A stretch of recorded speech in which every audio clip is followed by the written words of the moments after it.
Cap-Haïtien n'est plus qu'un nom, une illusion entretenue par les autorités corrompues, des commerçants insatiables et une élite arrogante qui se glorifie du passé tout en abandonnant le présent.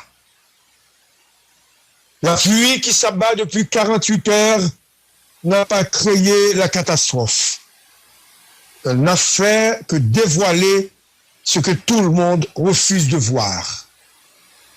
Une ville transformée en rivière, des tonnes de fatras jonchant les rues, un aéroport paralysé et une population condamnée à patauger de la boue sur le regard indifférent de ceux qui prétendent gouverner.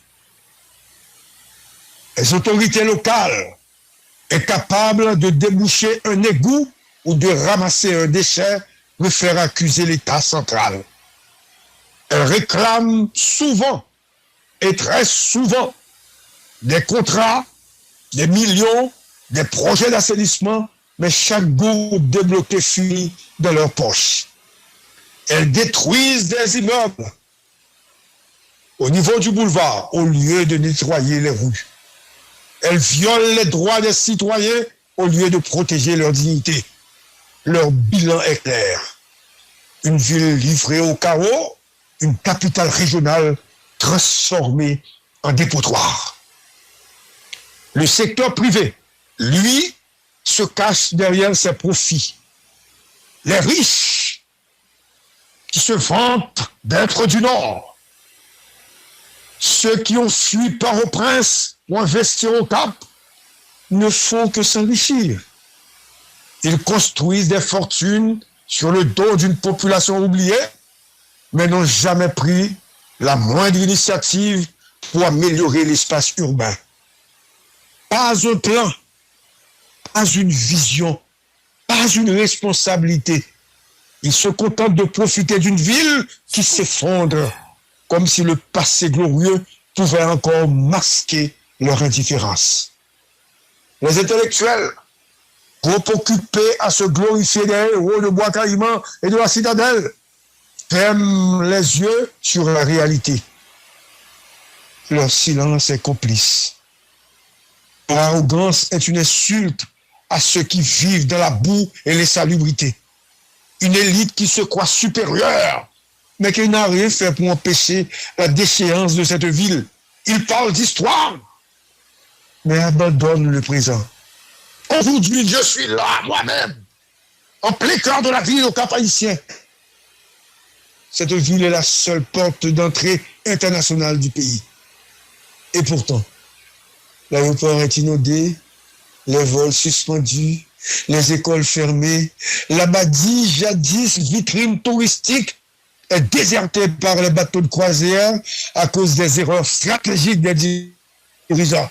Le Nord a été déclaré en état d'urgence pour songer, non pas pour sauver la population, mais pour débloquer de l'argent à voler dans le cadre de grands assainissements.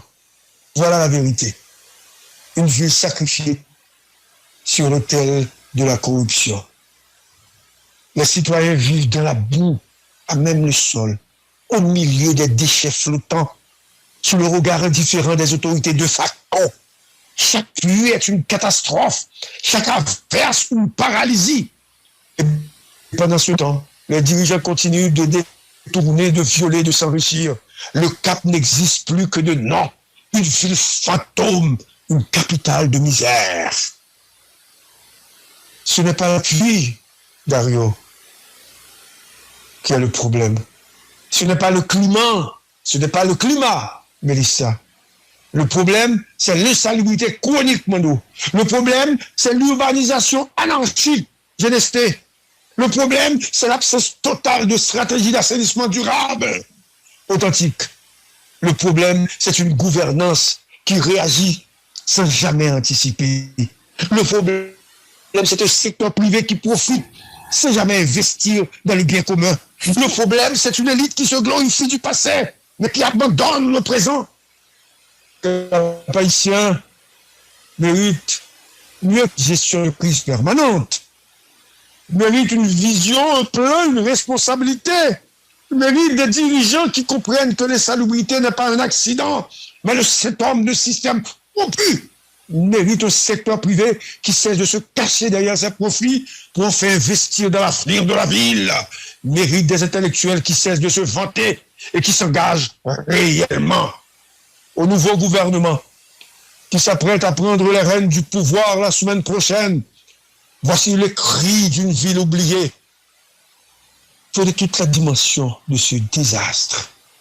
Cap-Haïtien est aujourd'hui la seule porte d'entrée internationale du pays et pourtant, il est une capitale fantôme. Ne négligez rien. Donnez un nouveau visage à cette ville. Donnez-lui la dignité qu'elle mérite. Car si le Cap s'effondre, c'est tout le pays qui s'écroule.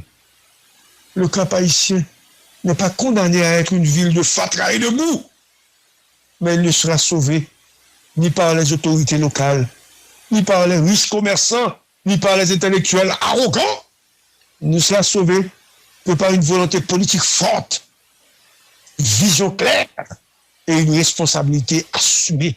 Sans cela, il restera ce qu'il est aujourd'hui, une capitale fantôme, symbole de pays en naufrage, à bas toute volée. Non, non. Bonjour tout le monde.